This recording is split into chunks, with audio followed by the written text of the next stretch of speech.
Well, hello, it's Sol with another video, and today we're going to do another Q&A recap, the developer Q&A that was done with Ion Hazzikostas and Josh Allen, aka Lore. As you can see, this is not going to be a very visual video at all. No tricks, no gimmicks, just a simple podcast format where I will recap all the questions, give their abridged answers, and give my thoughts, my input, my reaction, and I encourage you to give your thoughts in a comment below as well. Don't forget to like this video and subscribe to support the channel so I can keep giving you more of this and all things Warcraft, and without further ado, let's get right to it. Any plans on curbing back the PvE world mob scaling? They feel like damage sponges even above heroic dungeon item level. In so few words, Ian said no, they're not going to do it. He even revealed that the kind of scaling that's working right now is the same scaling that was put out about 15 months ago. This is during patch 7.2 of Legion in the Broken Shore. So I find this pretty fascinating from from a psychological standpoint. What exacerbates this a little bit, and in my opinion maybe it's something that Blizzard should take a little bit more of a look at, is that unlike before, we're looking at a brand new expansion. We're looking at the idea of players just getting right into the expansion with a freshly leveled character, or one that had been like heroic or mythic geared coming into it. So I see this as just one element of many that sums up some of the jarring feeling that players have been experiencing when coming into Kulturas and Zandalar, leveling up, going through the weirdness of the scaling and the rating changes, because that's how it goes with pretty much every expansion. But this is also followed by the ramp up of gear, and on top of that, the new item level scaling that kicks in. Numbers-wise, Ian revealed that the growth of our characters is still going to be much greater than that of the enemies that we're experiencing out in the open world. So again, I find this fascinating that the player reaction has been really fierce, and meanwhile, my personal reaction has been like, I haven't really been feeling it much, but that comes from the perspective of being a protection paladin. I certainly have been feeling a lot stronger as I'm getting more gear, especially as I'm activating Azerite traits, especially ones that feel more attuned to doing damage out in the open world as opposed to simple mitigation if I'm going to be tanking a mythic or something like that. So again, I find that interesting that effectively nothing has changed. It's just that the circumstances, the start of a new expansion, has really revived this conversation. What is the development team's thinking behind the power gain of leveling? I and many others feel weaker as we level through BFA, which feels counterintuitive to level progression in an RPG. This kind of goes to the age-old issue of what happens in an expansion. Ian explained, and I totally agree, that with every expansion there's been a kind of weirdness whenever you're leveling up, and it really depends on what kind of characters we're leveling, whether it is a very fresh character that we're just progressing through from expansion to expansion, or if we have a very geared character that came from heroic or mythic rating or something like that. For those of you who aren't mostly aware, we're mostly talking about secondary stats. So for example, let's say I'm 110 and I have 1000 crit rating, and that translates into 10% crit. If I were to suddenly boost that character to level 120, I'm going to find that 1000 crit rating isn't going to equate to that 10% crit. It's going to be more like, I don't know, maybe 3 or 4%. And that's the thing that's been happening for the past every expansion pretty much. One of the big differences here though is that the transition from 115 to 116, that is the loss of our legendaries, is going to feel a lot more impactful than it did in previous expansions when we didn't have that huge drop off. We did have other situations like, for example, at least off the top of my head, the legendary rings would lose their power over time. And by the time we got to max level, the effects that we got from these cool legendary rings that we crafted during the Legion expansion, the Warlords of Draenor expansion, well, they just don't have that same effect. That's kind of normal. So this question and the concern, while it's real, it's nothing new. In the context of the more recent conversations that we've been having lately on forums and other mediums, I think that's why they chose this question to be asked, because they just wanted to cover all the bases. Level scaling has odd consequences, such as 110s dominating 120s in world PvP, and dual gathering alts locking experience since they're more powerful at 110 than 120. Any plans to change how level scaling works? So there's a hotfix in place that addresses this right now that should make it so that 120s are indeed stronger than 110s, despite being heavily geared with the cool rating, the legendary gear, and so on. So Blizzard is, at the moment, I guess, relying on us to experience this and to give our feedback. As for lock-in alts who are dual gatherers, that one I'm not too sure about, and I'd have to do a little bit more research, but at least off the top of my head, I would imagine that if it's not already, I would figure that the ability to rank up your gathering skills might be gated by level for all we know. And if it's not, maybe they can retroactively implement that or something. What is the design philosophy behind item level increasing so rapidly from the start of an expansion? Does this mean we should expect a BFA-like squish for every or every other expansion? So this is again one of those questions that are relevant because of the current climate and the current conversations that are going on, but this is just, it's old hat. This is old news, guys. Ian explained this in a kind of wordy way, but it's a lot more simplistic to just say there's a lot of content in this game with a lot of difficulties. And in order to differentiate between these difficulties, there needs to be an appropriate power gap. Let's say between raids from LFR to normal, heroic, and mythic, and then one tier to the next. This is more or less a simple design question as to whether or not there should be a big difference between these difficulties. Because if there wasn't a big power gap between these difficulties or between these raid tiers, there's not going to be a really good feeling of reward when it comes to progressing to the bleeding edge content if I can gear up pretty heavily from doing LFR and then all of a sudden be able to tackle mythic content with that gear. The World of Warcraft is, among many other things, a very gear-centric game. Acquiring things like power mean a lot to many players. And at the same time, there are many skill levels of players that only prevent them to play through certain kinds of content. It is in fact okay if LFR is the most difficult kind of content that you can handle. Skill aside though, I think that our efforts should be rewarded with some sort of appropriate level of power. Do you feel that the removal of auto-accept and searching for groups by add-ons was a worthwhile enough change for the expense of the individual player's enjoyment and time? I kind of read this as one of those slightly underhanded questions that asserts that having auto-grouping is detrimental to a player's enjoyment in the game. After a really long explanation, they summed up their answer with a resounding yes, they do feel that it's worth it. And I only mostly agree because the auto-accept wasn't entirely taken away anyway. In case you haven't noticed, the more challenging outdoor content there, as in the enemies that have the auto-accept and group functionality there, works just fine. It doesn't take an add-on at all. If you look at your quest log, you'll see that little eyeball, and that'll let you search or create a group, and auto-accepting works fine. Most of what Ian talked about in this particular question was the philosophy behind just why they went through with something like this anyway, because this is a worthwhile question to ask. There are, in fact, many people that enjoy having this sort of auto-accept, but this was largely a design decision in part of Blizzard, along with some slightly technical stuff, but it was more or less their desire or projection to make this kind of World of Warcraft be played in a certain way.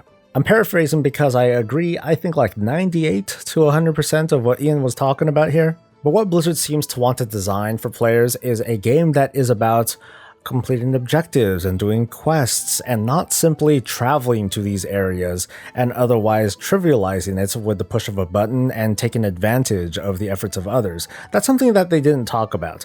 That while it's a little bit hyperbolic to say that, hey, all we have to do is go to this area, click a button, and then all of a sudden a bar fills up because somebody's doing the effort.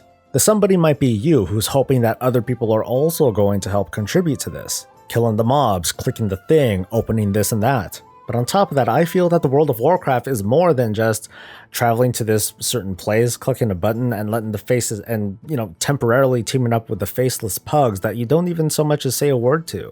I'm pretty certain, and I admit I do this myself, when I get to those tougher objectives, I hit that auto-accept button and get into a group, I kill the thing, and I don't say a word, I just leave, and that's it. I think at best that is questionably okay because that's not the majority of the content that we complete outdoors. But what I don't want is an outdoor game that's so trivial that my biggest complaint is going to be of not being able to fly because I want to complete these mundane objectives even faster. Ian explains a number of design alternatives to make this feasible in a world of auto-accepting and otherwise very quick quest completion. That includes matching this quick work with a very quick and otherwise meaningless reward, and that pretty much negates the idea of doing the content in the first place if it is not really worth doing.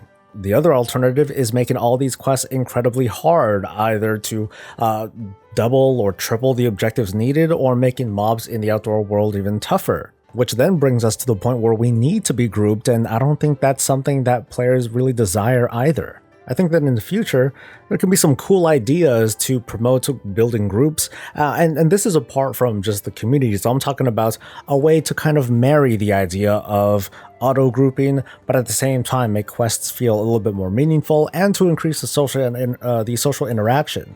So let's pretend we need to do the Honor Bound or the 7th Legion, like that happens to be the emissary for today. And there's like a big bulletin board, and players will travel to this bulletin board, and when you're there, you'll automatically get grouped with a number of players who are already in that area because no one had completed the emissary yet. So ta-da, there you have your group, and from there, you have the time and opportunity to say hi, prepare yourself to complete whichever quest that you want to do, and so on and so forth. Of course, there are other alternatives like using the pre-made group finder, using the community tool, anything like that, but I think that's one other way to help very quickly get people together and just try to get stuff done. I think that in the end, Blizzard just wants to lean away from the idea of grouping up a bit too quickly because of the time it takes to complete this content is much more trivial as opposed to a dungeon or a raid. Are there any plans to fix the auction house and guild bank features for select high pop realms? Currently, these two interfaces are extremely laggy and make both of these features, with or without add-ons, pretty much unusable. So there are plans, one on the engineering side, so whoop-de-doo, we'll just have to wait and see on that. There is one kind of controversial change though, and that's the plan to make certain items, and from the sounds of it, we're talking about base trade skill items like herbs, cloth, and ore, have this kind of mechanical change in the auction house. So here's how it works. If I wanted to post just one piece of cloth, instead of throwing down a deposit that's based on the vendor price of the item, it's instead going to be a percentage of the price of the item that I posted at. So let me get more specific. If I wanted to put up a piece of monolite ore for 50 gold, and I'm only posting one, the deposit wouldn't be a couple of silver, it would be a couple of gold instead. So this is potentially a pretty big hit on whoever's selling it and doesn't happen to sell it because they're going to lose that deposit.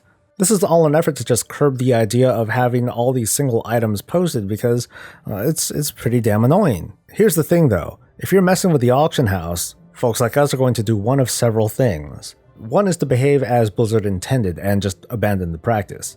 Two, and this is the more likely thing, we're going to post as few items as possible at a time in order to avoid that whole extra deposit.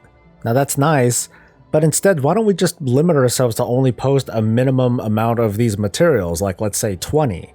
On the auction house I can sell anywhere between 20 and 200 monolite ore, and that's it.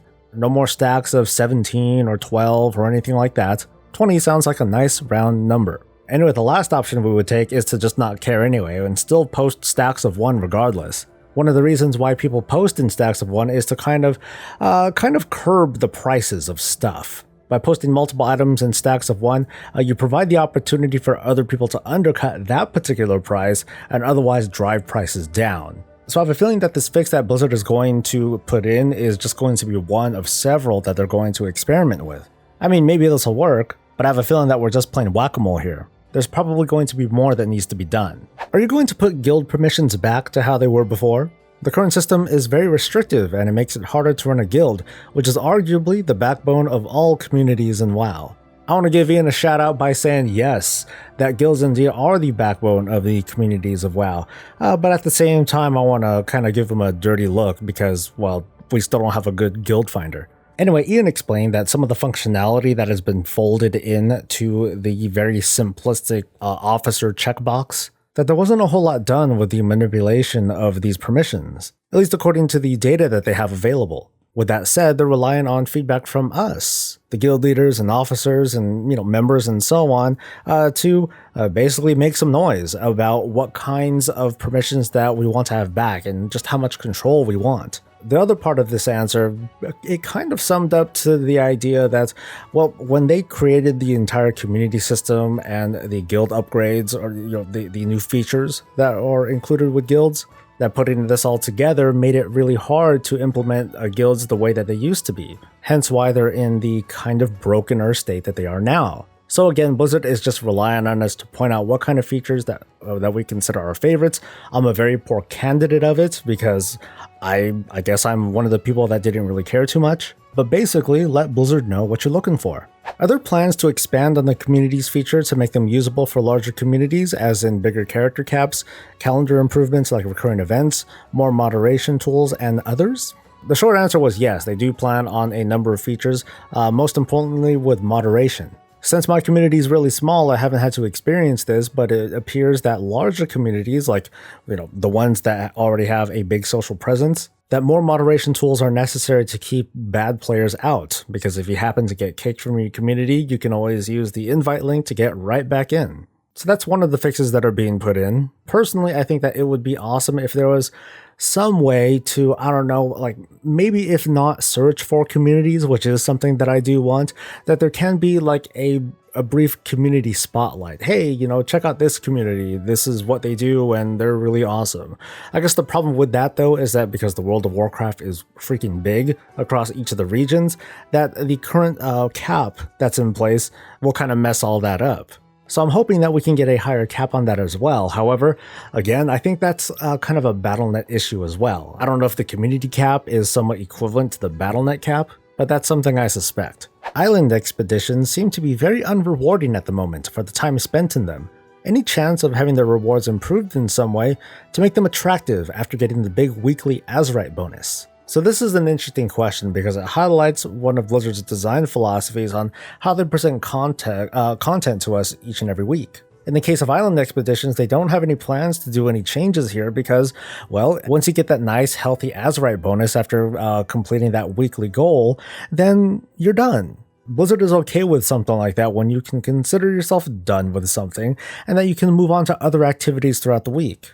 Yes, you can keep doing island expeditions for the chance at some cool little bags with maybe some transmog in it, and of course a little bit more Azerite. But soon enough, there are going to be other things to do too. Dungeons and raids and the PvP season, and just taking a break for the next couple days. That's always a good thing too. Will there be any change to Azerite gear and it being untradeable? My friend got 5 pieces of shoulders as a warrior, and it was frustrating to him not being able to give me one as a ret paladin. I haven't looked at the public reactions to this Q&A, but I'm pretty sure that this is one of the really good ones. I'm sure this got a lot of people excited. Not being able to trade Azerite gear sucks. And Ian said so much, actually he said it numerous times that, hey, it's our fault, we made a mistake, we're going to fix it, thank you.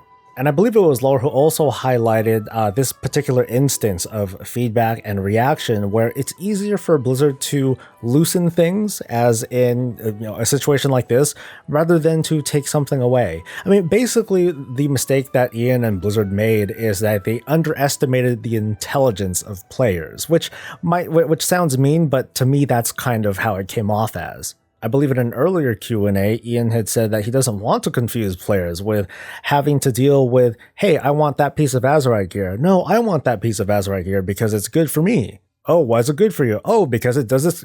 It potentially would get confusing. That's where Blizzard's concern came from, and that's where they came up with that design decision. Now that we're pulling back on that, we can take a sigh of relief. Or we can act like sore winners and be like, God, Blizzard, duh, are you stupid? Or, something like that.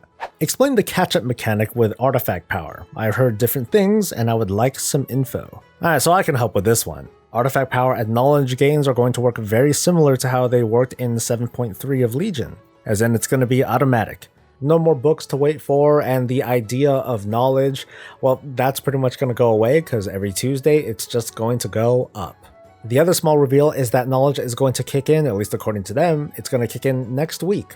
So what's going to happen is that the artifact power gains that we're seeing, like the small little tokens and the Azerite bonuses at the end of the Island Expedition weekly, stuff like that, those values are going to stay the same. However, when knowledge kicks in, the requirement of the Heart of Azeroth to go from one level to the next is going to go down. So in practice, it's just going to be automatic. It's going to be a weekly rubber band of sorts that doesn't let us fall too far behind, but it doesn't let us get that far ahead either. Any plans to increase the incentive or bonus for War Mode? After 120, I've noticed very few people are left in my War Mode chart compared to non-War Mode. Remember, the idea of War Mode isn't exactly to get some cool bonuses out of it. It's, at least the way that I'm seeing it, it's to celebrate the joy of PvP. The violence, the shenanigans. Blizzard doesn't want to create a situation where players like you and I, who are just not interested in PvP or just want to do PvE stuff, feel compelled to do war mode activities because it's going to be faster, or at least it's supposedly going to be faster. That's going to create pretty much the same environment that we've been seeing before this war mode thing happened, with players put into situations that they're not very comfortable in, and well, the PvPers, they're just serving up breakfast. War mode on RP realms? Are we phased away with any other server, or are we just on our server? Ian clarified that yes, people on RP realms, they're only going to be in war mode with people from their particular realm, and there will be no sharding. He also said that they would look at the numbers and the populations, and they would see if there is a possibility for just RP realms to shard together in war mode. However, and I'm not a denizen of an RP realm, so maybe my perspective doesn't matter, I don't think it'd be a good idea. When deciding on the gearing system for PvP, why did you choose a fixed reward schedule when vendors provided players the ability to target and work towards a specific upgrade they wanted? To me, this is kind of a tough one, because having a vendor, I don't see any problem with that. On the flip side though, I don't have a problem with Blizzard's system at the moment either. It's pretty much the same thing, just that we're going with Blizzard's order of operation as opposed to our choosing which kind of gear that we wanted to get. I totally get that from a player standpoint. We want to have a little bit more control in case, like let's say if I'm also a Mythic Raider and I happen to get a whole bunch of different cool pieces and I want to start PvPing, one of the earlier pieces that I'd want to work on is to fill in whatever item level gaps I have. However, something like this, it seems fine. It is nice to have that visual indicator that each and every week I'm going to have that goal right in front of my face, and if I work hard enough, I'll be able to get it. And they also reminded us that we would periodically get strong boxes with random rewards in there as well. What are your plans on how to target specific high-level item Azerite pieces in the future? I don't know how valid this question is anymore, especially because of the hotfix that's incoming next week, by the way. I don't think I mentioned that. That will let us trade Azerite pieces. Unfortunately, Ian didn't really have an answer on targeting specific high item level Azerite pieces, and I'm pretty sure what the OP was alluding to was whatever comes out of our Challengers chest each Tuesday or Wednesday. Ian admitted that this is a challenge mostly because they rely on the entire pool of gear in order to determine what we get. So it remains to be seen, and it's really going to be up to like the next iteration of Mythic Dungeons, as in the next expansion, to explore the idea of how they want to handle this kind of high item level gear in the future. The one thing that we're mostly certain of is that Azerite Gear will probably not be a thing in the next expansion. We're going to move to some other modular progression system. So for now, we'll just have to wait and see. Some dungeons, especially the Motherlode, feel like they have too many trash mobs. Are there plans to reduce the amount of trash in any dungeons? So in this case, Blizzard said no, but I'm kind of thinking to myself, okay, yeah, sure, they said no, but I'm thinking it's just no for now. We're only a little bit into the expansion, and at least according to Ian, the completion rates and the completion times have pretty much been in line with each other. However, we still have Mythic Plus to deal with in just a couple weeks. I think after a couple of weeks of exploring different affixes, Blizzard is probably going to take another look at this and see where they can trim and cut. How do you plan on keeping world quests relevant once people have capped out on reputation and Mythic Plus and raids become the primary source of gear upgrades? So this question is pretty similar to the earlier question with regards to island expeditions. Like, okay, once you complete your weekly island expedition thing, what do you do next? And the answer is the same here, that sometimes you just gotta move on. The word that stuck in my head was that at some point we graduate from certain content. World quests are one of them.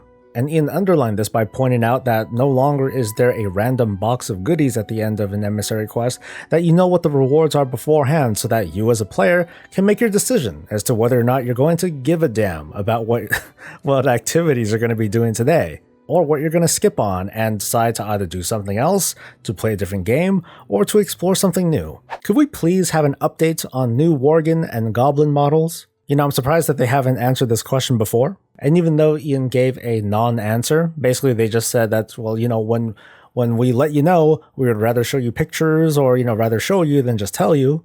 I have a feeling that if we don't see it in the next maybe a week or two, we're probably going to see something at BlizzCon. That's just the feeling that I have, so don't bet on it. Horde aren't getting Honorbound rep for the Wanted quest in Kultiris, while Alliance kept rep for completing Wanted quests in Zandalar. Is this intended? Ian basically said yes, but that they'd have to also look at the entire pool of quests to determine whether or not the rep is being properly doled out. And that's pretty much it. There's no instance of, yes, there is in fact some faction bias going on. It's simply intended, but if there are any outliers, this would be considered a bug, not a not a point of bias. Any comments as to why emissary rewards are different between factions? According to Ian, they're random. And that's it. Is there a reason for the overwhelming amount of quests in the latest zones? The reason for the numerous quests, or the numerous side quests, is to, at least according to Ian, is to make the world feel a little bit more alive, that there's a lot more going on than just, oh my god, blood trolls, Cahoon. They wanted to emphasize other smaller stories that live outside of this main story. Something interesting that Ian mentioned is that the team is looking towards some sort of way to identify which quests are considered the main faction, or I'm sorry, the main quest line as opposed to a side quest line. And I think there's a pretty easy solution. All you have to do really is just recolor the UI whenever you run into a quest that has to do with the main story, and that's it. We've seen certain kinds of quests that are automatically given to us by, like let's say, for example, from our faction leaders that have the Horde or the Alliance seal on it. We just need to have something like that on any main quest line, and that's it. I guess another identifier would be, you know how we see orange exclamation marks whenever we see something for a legendary quest or an artifact related quest? Just have a similar but different thing for a main storyline quest as opposed to a side quest. Will we see the social impact of the faction war on other races of Azeroth, like for example how the Pandaren deal with this conflict? Kind of a teaser, but Ian said yes. So I fully expect the Firbolg from Timbermawhold, the Ethereals, the Wolvarn, the Tuskar to react, take up arms, and join the fight. So that concludes this developer Q&A with Josh Hazzikostas and Ian Allen, or however you transcribe their names. I think these questions were reasonably addressed, and again, I'm quite glad for the ability to soon be able to trade Azerite Gear. Thank you for listening, and since you made it to the end, I just want to ask, hey, what did you think about this very non-visual format? If this works, I'll continue using it, but if you'd like to have a little bit more visuals, or if you would like me on camera, just let me know in a comment below. I hope to see you soon. Until then, stay safe, stay happy, and stay breezy.